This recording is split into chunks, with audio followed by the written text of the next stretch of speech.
G20 नए विचारों की परिकल्पना के लिए और सामूहिक एक्शन को गति देने के लिए एक ग्लोबल प्राइम मूवर की तरह काम करें। वैश्विक विकास महिलाओं की भागीदारी के बिना संभव नहीं है। भारत की G20 अध्यक्षता की theme one earth, one family, one future में पूर्ण रूप से समाहित है।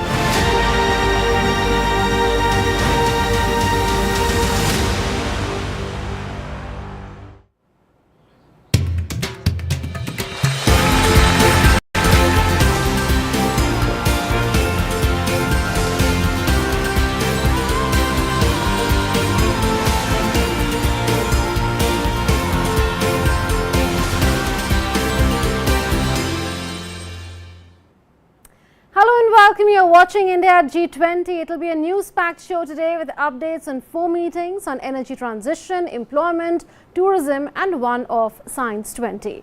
All that and more over the next 30 minutes. I'm Mudman Bhattacharya. First up, the top stories. Second employment working group meeting kicks off in Guwahati. 3-day meeting is taking forward progress in the first meeting on the 3 priority areas of global skill gaps, gig and platform economy, and social protection and sustainable financing of social security.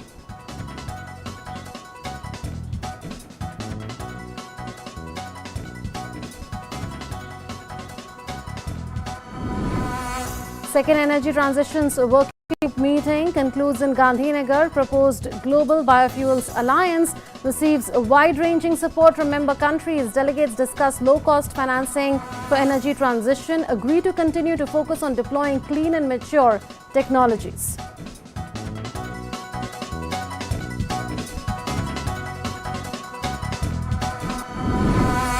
Delegates attending the second working group meeting in Darjeeling of tourism get a taste of vintage experience with the world-famous Darjeeling Himalayan Railways, a UNESCO World Heritage Site. Delegates take a toy train ride from Ghoom, India's highest railway station, through Batasia Loop to Darjeeling Station. 2-day Science 20 conference begins in Tripura's capital, Agartala.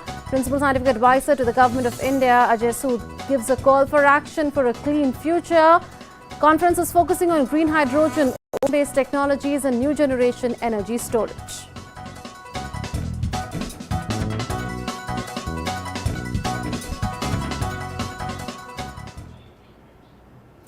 Delegates attending the second tourism working group meeting got a taste of vintage experience today with the world-famous Darjeeling Himalayan Railways. They also witnessed the Ghoom Railway Museum, a UNESCO World Heritage Site. The toy train was right on track to give everyone a nostalgic ride and unforgettable memories. DD India correspondent Vishal Baristo caught up with the ambassadors of G20 countries on board the toy train from Ghoom to Darjeeling. These diplomats are attending the second tourism working group meeting in Siliguri. We are going to the Queen of Hills, yes, Darjeeling. From Batasia to Darjeeling, this is the toy train which is also there in the World Heritage Site by UNESCO. It's the World Heritage Property, and we are so fortunate to be on this train, and on board are the foreign delegates. They are the ambassadors and the high commissioners. They all have come to attend the G20 second meeting of the tourism group. So let's talk to them and find out about their unique experience. So first starting off with the ambassador of Mexico. Sir, what is your experience, especially about this train? Well, I love being in this train. You know, this I think it's probably the only World Heritage site that you can actually sit on and move with. So it's very exciting to be here. I'm very happy. It's a fun train, absolutely. Very excited. He's so very excited. Let me talk to the ambassador from the High Commissioner from Australia, and he is with his wife. So let's talk to the High Commissioner first. The Britishers made it, and now the Australian High Commissioner is here. How's the experience? And the Indians have perfected it. Who doesn't love a steam train ride? Add mountains, add Darjeeling, and where else in the world would you like to be?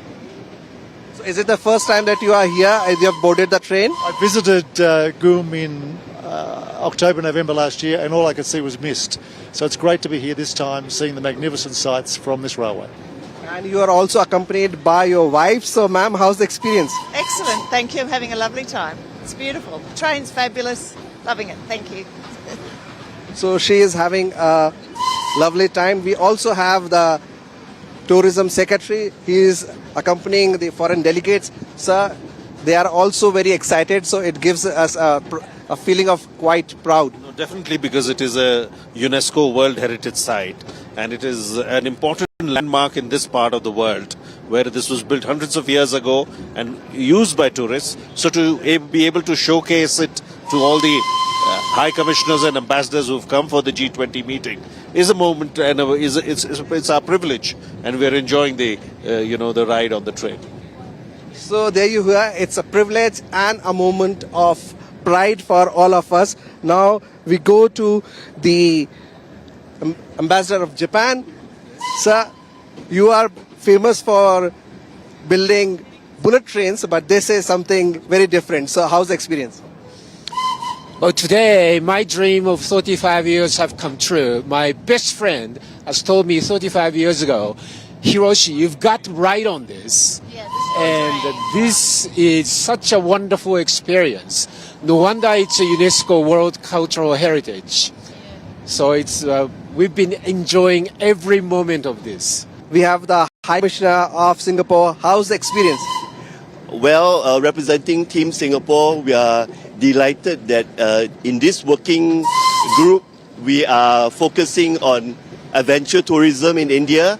And boy, did we get adventure. We are now on the historic UNESCO toy train. And the day before, we were at the Gom Monastery and also the Triveni Sangam.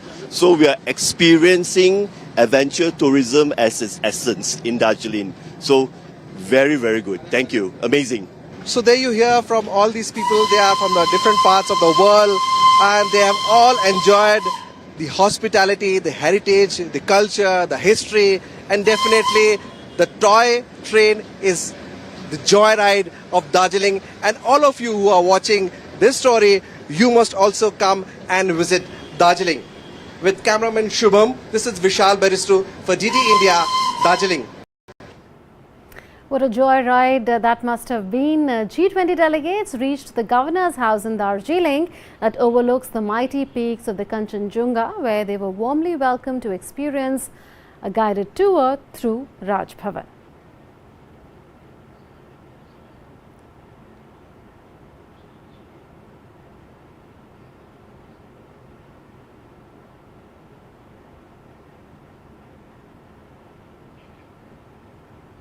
So in recent years, adventure tourism in India is gaining immense popularity among both domestic and international tourists. Therefore, the Ministry of Tourism and the Government of India is hosting a side event on adventure tourism as a vehicle for achieving sustainable development goals. Speaking exclusively to DD India correspondent Vishal Baristo at the second Tourism Working Group meeting in Siliguri, Gabriela Stowell, the Vice President of the Regional Development of Adventure Travel and Tourism, spoke on how collaboration can be the key catalyst in making India a top adventure tourism destination. Take a listen.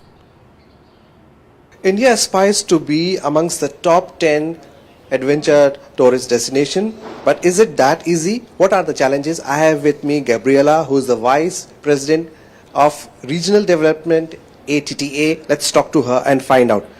Gabriela, since you are the expert with regard to India, is it possible? It is absolutely possible. I think the steps that need to be taken are steps of collaboration. I think that everybody has a different role. the government has a role, the standard organizations, the associations, and the private sector really need to collaborate and work together to really grow in a sustainable way and take the right steps to make the product right, of structure, safety, education. All of those elements are necessary. But India has a tremendous potential with natural resources, incredible culture. The product is there. It just needs to be developed with care. And so also taking the right steps. Don't rush it too much, because you can also, we can love a destination to death. Are you saying that we need proper packaging? Yes, you need to take the steps of, and you are taking it. I heard today on this event all about the standards and the education goals and the marketing and the collaboration. So take that step slowly to really develop it sustainable, because otherwise, there are destinations that have over tourism, and you lose the natural resources, you lose the communities. You don't want to do that. So take the slow steps and work. How many places have you visited India, and what about Darjeeling? This is my first time here. This is my third time in India. I came to a different, we did an event in 2018 in Madhya Pradesh, right? So I went to Bhopal, I went to Uttarakhand too, and did rafting Ganges. I absolutely love India, and Darjeeling has been very special to me since I got here. I just love the lush, of course the tea, the temperature is lovely, the village, the culture that I've seen. Yes, last night just picking up tea with the ladies was very special. I want to see more. I'm coming for a short time, but I am in love. We are celebrating that this is India's year, and India always says Atiti Devo Bhava. With cameraman Shubham in Siliguri, Darjeeling, this is Vishal Barrister for DD India. The second employment working group meeting kicked off in Guwahati today, and G20 delegates were welcomed with aarti and traditional stole called Gamosa into the venue. The three-day meeting is taking forward the progress made in the first meeting on the three priority areas of global skill gaps, gig and platform economy, and social protection, as well as sustainable financing of social security. The meeting is a crucial step towards building consensus on the outcomes of the priority areas of the working group. The agenda of day one focused on collaboration with other working groups, Entrepreneurship Research Center on G20 economies, and presentation by engagement groups. The working group addresses issues related to labor and employment for a strong, sustainable, balanced and job-rich growth for all. DD India correspondent Nandita Dagar spoke to Aarti Ahuja, Secretary in the Labour and Employment Ministry in the Government of India. Aarti Ahuja is also the chair of the Employment Working Group. She explained how the working group is aiming to bring systemic and long-lasting reform concerning the emerging gig and platform economy, and aims to provide social security to workers in the gig and platform economy, besides taking up the issue of skilling. Take a listen. What can we expect from our Labour Ministry's push? What will be the main agenda of the Labour Ministry in this employment working group at the G20, which India is hosting in Assam? Thank you. In our employment working group, we are looking at bringing something to the table which is a systemic reform, which is long lasting, and where India's presidency gets associated with something which is global in scale and which is long lasting. So it's not a flash in the pan that we are looking at. We have identified three areas which are of concern to all G20 countries, and in fact they are of concern to all countries. First is the emerging gig and platform economy, which is creating a lot of jobs. A lot of people are coming in, but the arrangements are not formalized. How is it that we can start looking at giving them social security first? As you know, India's Social Security Code provides for giving them social security, has given a definition to gig and platform work. So we want to take it further. And many countries, in fact, all over the globe, and the G20 countries as well, are looking at it very seriously and have welcomed our initiative. Then we also have, we are looking at skills. All the countries are struggling. Which is a pet project of Prime Minister Modi also. Absolutely. Our Honorable PM has also stressed on that, and a lot of effort is being given to that.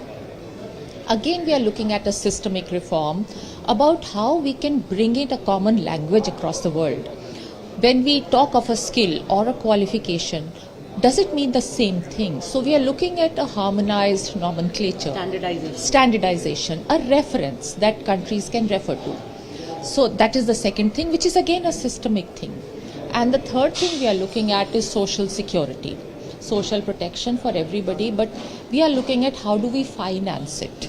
There can be different models depending on the context of each country. Is it through budgetary contribution? How much through contribution of the people themselves? So all those things each country is grappling with, and we're just going to discuss that. DD India correspondent Nandita Dagar also spoke to B. Kalyan Chakravarti, Principal Secretary in the Assam government, on Assam's soft power, with Assam's culture, handlooms and heritage being promoted in front of G20 delegates. Take a listen. Sir, today some of our delegates from G20 countries, they visited the Suwalkuchi village, which is actually famous, world famous for its handlooms and silks that they weave. So, sir, how was the experience and how is Assam showcasing its rich traditions, crafts, food to the G20 members? So Assam has, is not just a place for biodiversity. It's a place where there's tremendous amount of arts, crafts, culture, which is extremely vibrant and perhaps probably the bright spot of the country, which is and also a gateway to the Southeast Asian countries. We are very, very famous for the silks, and the world perhaps will, we are trying to showcase, the silks that we have, the golden thread that we call, and we are also the largest producer of textiles. And of Manchester silks. Of the East. So, it's a great opportunity for Assam to showcase this, and we took the opportunity to take them to the place where they are making this, and I hope that once they see this, they will know as to where these kind of garments come from. It will help not only in tourism in terms of integration. They'll also know the place of Assam. It is a place where the world wakes up to Assam tea. Yes. The world probably, many of them will come to see the rhino or the land of the lands of the Northeast. So I think it will be a great exposure to them, both in terms of arts, crafts, and also in terms of the biodiversity. The second Energy Transitions Working Group meeting concluded in Gandhinagar today. The two-day meeting witnessed participation of over 100 delegates from G20 member countries, 10 special invitee countries and 14 international organizations. The proposed formation of Global Biofuels Alliance received wide-ranging support from member countries. Today, G20 delegates took discussions forward on the key issues of energy efficiency, accessibility and security. Detailed discussions took place with the aim of improving accessibility towards clean energy across the world. A dialogue started on the need for affordability and inclusivity in energy transition pathways. The event also explored thoughts on the role of diversified energy supply chains. An elaborate seminar was organized on the sidelines, which highlighted how enabling global transitions in energy can aid global sustainability and cooling. A side event on diversifying renewables and critical minerals supply chains to advance energy transition also took place today. A key point of discussion was low-cost financing for energy transition, where member countries discussed about the important role of international financial structure. Member countries also reaffirmed their commitment to energy transition through addressing technology gaps, and there was broad consensus among them to align with other global organizations such as Clean Energy Ministerial, Mission Innovation and Research and Development 20 for clean energy to achieve tangible outcomes. Protecting intellectual property rights in the context of technology transfer was also emphasized, and it was agreed to continue with a focus on deployment of clean and mature technologies such as solar PV and offshore wind. Discussions during this meeting will now be taken forward in the third Energy Transitions Working Group meeting in Mumbai, and that is from 15th to 17th May. DD India correspondent Meghna Dev caught up with Alok Kumar, Secretary in the Ministry of Power in the Government of India. Mr. Kumar spoke on the need for low-cost financing and the need for skilling of manpower. Take a listen. We are joined in by Chair of the Environment Transitions Working Group. Sir, thank you so much for talking to DD India. One of the most important areas is low-cost financing for this transition. Also, there is a demand for skilling people once this transition, we are into the phase of transition or once the transition is done. How is that being dealt with? First, talking of skilling, there is an absolute consensus that as we implement energy transitions and there is a change of technologies for supply and consumption of energy, there will be need for redeployment of the manpower, and therefore both reskilling and upskilling will be required. So that is and India I think already has a very robust skilling ecosystem, so that there is a consensus. And on the issue of low-cost financing, everybody is agreeing that we need to promote low-cost financing. One suggestion has come that every country needs to rationalize the subsidies. If we rationalize subsidies, the revenue which becomes available can be effectively utilized to promote clean technologies, green technologies for green growth. So as such, our national policy is also to have a better targeting of subsidies, so that subsidies are available only to needy people. We are talking about technology gaps, bridging the technology gaps. Are we also showcasing India's progress in this field and other countries also putting it on the platform? Or are we also talking about tech transfers, collaborations with private partners? See, the working group has identified 5 key technologies, mainly the carbon capture, utilization and storage, and alternative chemistry for battery storage, enhance the efficiency of electrolyzers and efficiency of fuel cell. There were suggestions to include some more technologies for the biomass based energy production, especially 2G biogas and all. So the group has agreed to give a more focused attention to these technologies in terms of more coordinated research and development, and also for scaling up, because as we have seen in solar PV, scaling up in deployment brings down the cost very quickly, and that becomes affordable for the people. Thank you so much, sir, for talking to us. Thank you. Okay. Now, in fact, delegates have also visited Modhera village. It is India's first solar-powered village. We'll tell you later about that. And the 2-day Science 20 conference began at the Hapania International Fairground in Agartala, the capital of Tripura, today. More than 60 delegates are participating in the Science Conclave, which is titled Clean Energy for Greener Future, as part of the G20 meetings. Principal Scientific Advisor to the Government of India, Mr. Ajay Sood, in his introductory remarks gave a call for action, citing unprecedented global challenges which require immediate action in order to save the future. Mr. Sood said that 3 sub-themes that will be discussed in the conference are green hydrogen, that has been catching the attention of countries the world over, how ocean-based technologies can help mankind to harness vast amount of energy through tidal currents, and new generation energy storage, which tells that we need to think beyond lithium electrochemistry. India quoted Prime Minister Narendra Modi's statement that innovation is important not just for combating climate change but also for climate justice.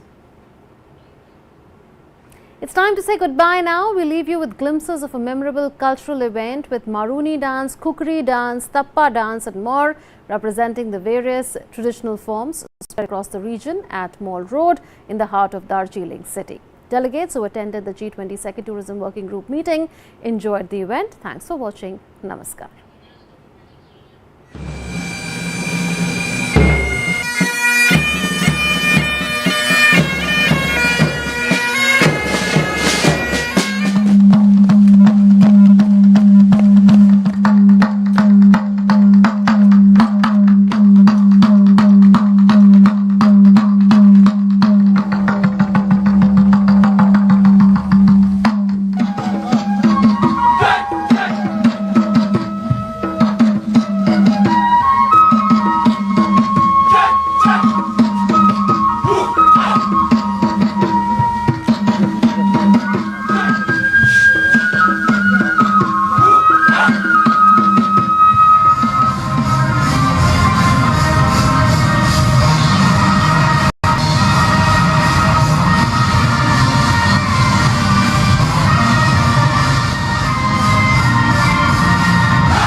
G20 नए विचारों की परिकल्पना के लिए और सामूहिक action को गति देने के लिए एक ग्लोबल प्राइम मूवर की तरह काम करें। वैश्विक विकास महिलाओं की भागीदारी के बिना संभव नहीं है। भारत की G20 अध्यक्षता की theme one earth, one family, one future में पूर्ण रूप से समाहित है।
The changing world of news.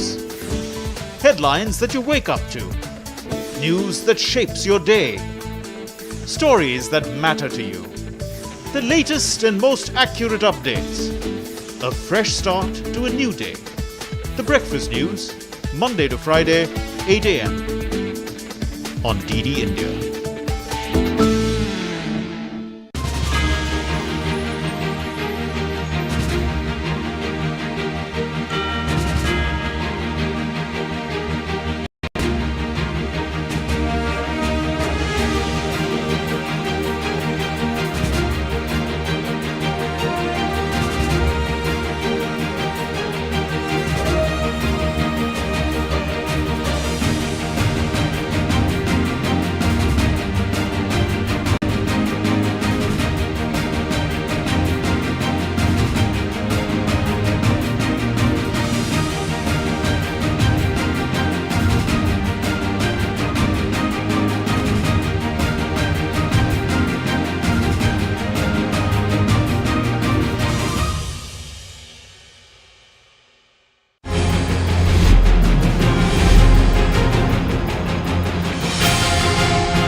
नमस्कार।